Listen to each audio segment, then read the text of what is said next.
আসসালামু আলাইকুম।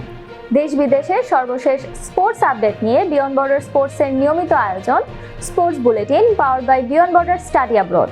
আর এই আপডেট নিয়ে আপনাদের সাথে আছি আমি সুমাইয়া জাহান সামান্থা। চলুন দেখে নেই আজকের স্পোর্টস আপডেট। অনূর্ধ্ব ১৯ বিশ্বকাপে ভারতের বিপক্ষে ১৮ রানে হেরেছে বাংলাদেশ। ডিএলএস পদ্ধতিতে ৭৭ রান প্রয়োজন থাকলেও মাত্র ৫৮ রানে শেষ ৮ উইকেট হারায় টাইগাররা। ফলে আল ফাহাদের ৫ উইকেট ও অধিনায়ক আজিজুল হাকিম তামিমের 50 সত্ত্বেও ম্যাচ হাতছাড়া হয় বাংলাদেশের। নারী ফুটবল লিগে কাচারিপাড়া একাদশকে ২৪-০ গোলে হারালো রাজশাহী স্টার্স, যেখানে সর্বোচ্চ ৭টি করে গোল করেন আলপি আক্তার ও প্রীতি। এছাড়া একটি গোল করেন তারকা ফুটবলার ঋতুপর্ণা।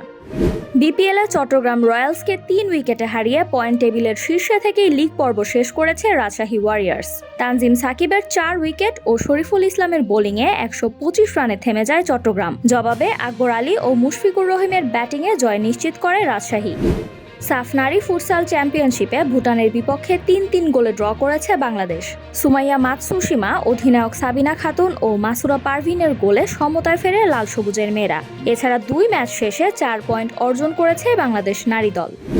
বিপিএলে মোহাম্মদ সাইফুদ্দিনের 50 সত্ত্বেও ঢাকা ক্যাপিটালসকে ১১ রানে হারিয়ে প্লে অফ নিশ্চিত করেছে রংপুর রাইডার্স। মালান ও হৃদয়ের 50-তে ১৮১ রান তোলে রংপুর, তবে শেষ পর্যন্ত হার নিয়ে মাঠ ছাড়ে ঢাকা। এছাড়া এ জয় ১০ পয়েন্ট নিয়ে শেষ ৪-এ ওঠে রংপুর।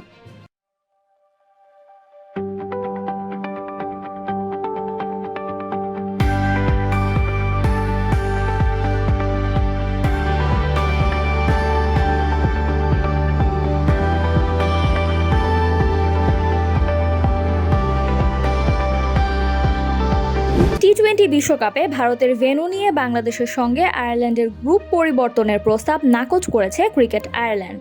সূচি অনুযায়ী গ্রুপ পর্বের ম্যাচ শ্রীলঙ্কাতেই খেলবে তারা।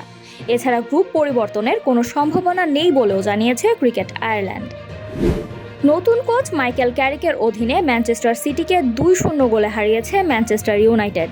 ম্যাচে দলের হয়ে গোল করেন ব্রায়ান এমবেউমো ও প্যাট্রিক ডর্গু। ফলে এ জয়ে পয়েন্ট টেবিলের ৪র্থ স্থানে উঠে এসেছে দলটি। SA-20 লিগে প্রিটোরিয়া ক্যাপিটালসের কাছে ২১ রানে হেরে প্লে অফ নিশ্চিত করার সুযোগ হারিয়েছে জোহানেসবার্গ সুপার কিংস।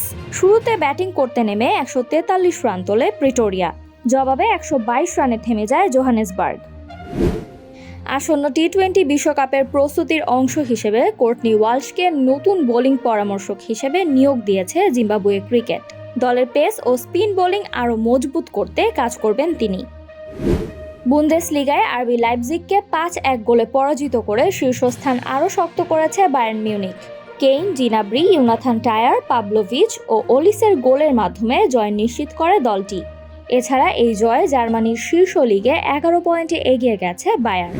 এই ছিল আমার হাতে থাকা সর্বশেষ স্পোর্টস আপডেট। এছাড়া আমাদের সাপ্তাহিক cricket analysis show the analyst angle এবং football show the football insight দেখার আমন্ত্রণ জানিয়ে বিদায় নিচ্ছি আমি সামান্থা। আরও আপডেট পেতে সাবস্ক্রাইব করুন আমাদের ইউটিউব চ্যানেল এবং ক্লিক করুন বেল আইকন। ফলো করুন টিকটক ও ফেসবুক পেজে।